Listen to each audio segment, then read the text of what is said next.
y'all, welcome back to my channel. Today I want to talk to you about a quote that I recently stumbled upon, and that is, "You are your biggest project."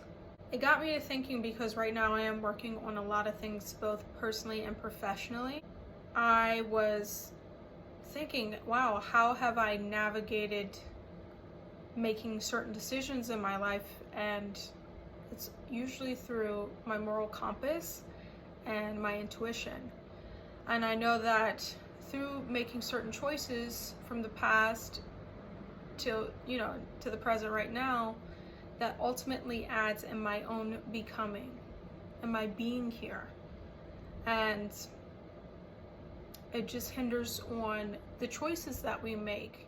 The choices that we make ultimately feeds into the becoming of ourselves, the being of ourselves, who we are at the core. We can both be a work in progress and a masterpiece at the same time. Life is about growth and expansion, and so if we berate ourselves where we're at and not embrace that this is just a moment in time, and that inevitably we are going to grow and expand, and that even though we may fear we've made poor choices in the past that have wasted our time, it ultimately leads to our own becoming. It's a part of our story, and that's the most beautiful story that we'll ever write. And it's easy to sit there and say, oh, well, that's very self-centered, but it all ends and begins with you. You are what ultimately assigns meaning to things in your life. You assign meaning to people, you assign meaning to jobs and opportunities, and whether or not they have value and merit, and relationships as well. If you're a mom, if you're a sister or brother, uncle, what have you, you're the person who sets the tone ultimately for how you're going to interact with other people in your life. And so being the biggest project, I would think that the best thing that one can do is invest in oneself. And the way in which a person can invest in themselves are a multitude of ways, but ultimately, for me, working on your mindset, your mental and emotional well-being is at the top. Because you can have all the riches in the world, or you can be the poorest person, but if you are not healthy mentally, if you do not have your physical health, then it's all for naught. Your body, your vessel is what you're going to take with you throughout this entire experience on this plane. And if you don't treat it right, if you do not respect it, if you do not allow it to have time to rest, and you constantly put it into a state of stress, overstress, because there's such thing as good stress, but if you overstress, it will wear down over time. And since I would like to think most people will love the opportunity to live until about 70, that is a fair amount of time in which you would be a little bit more mindful and conscientious and conscious in the way that you show up in life, the way that you take care of your vessel, the way that you take care of your mentality and your being here. And that hinges on making good choices in your best interest. Choices of what type of friends you have in your environment, what type of associates, where you work, the skill sets that you pick up and you choose to adopt to earn a living, the skill sets that you pick up to contribute to your immediate environment, your family, your friends, to work. These things matter. You are at the center of your existence.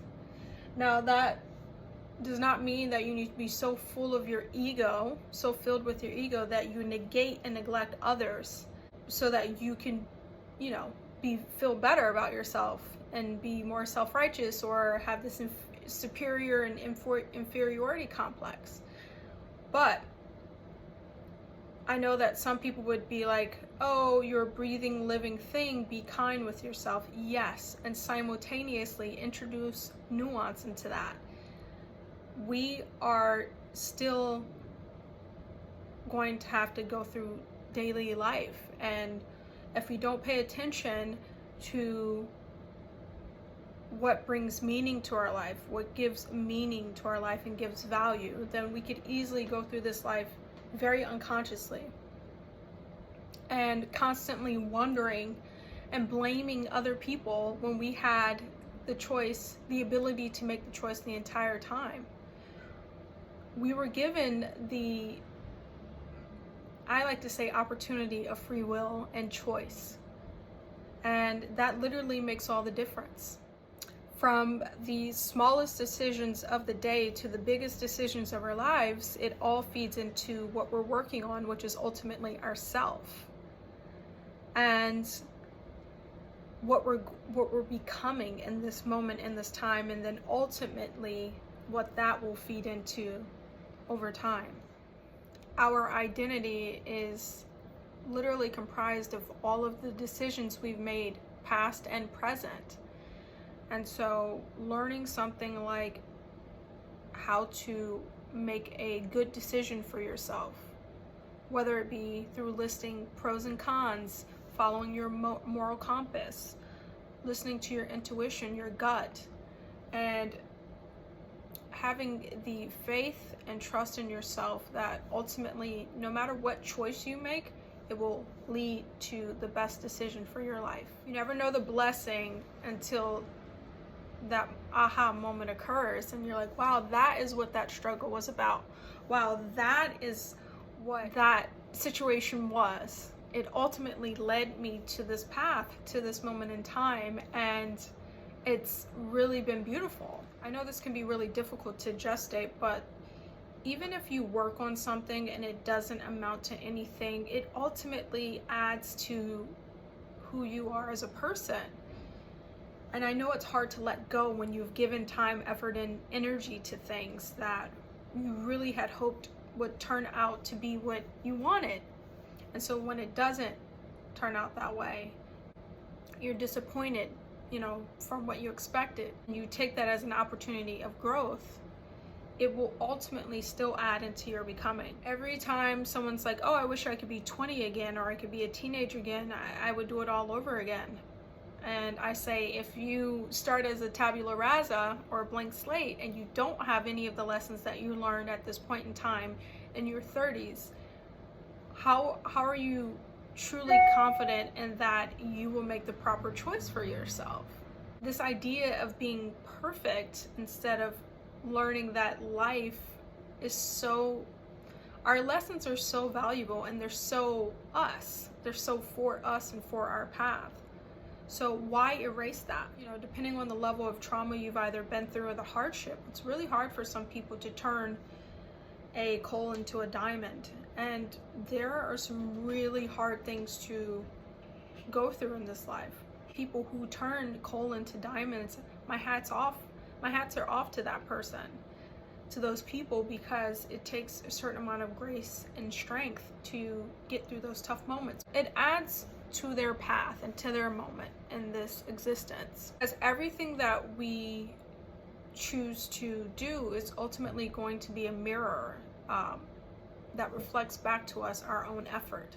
And I know this can seem self-consumed, but you only can focus on your energy, your time, your resources. Because if you're always so externally focused and you're not focused on the time, energy, and resources that you have, you're always going to be never working on yourself. You'll always be in a state of comparison of self. And you're never going to achieve that dream and that goal. And it's okay to look outside for guidance and a reassurance. But if you base your being externally, then ultimately you'll never really reflect your effort, the effort that you put into working on yourself. What we want to do at the end of the day is grow and be a better person in all capacities of life and show up and add value where we can. Thank you so very much for taking the time out to listen to me today. I hope you have found value in this video. Have a lovely day.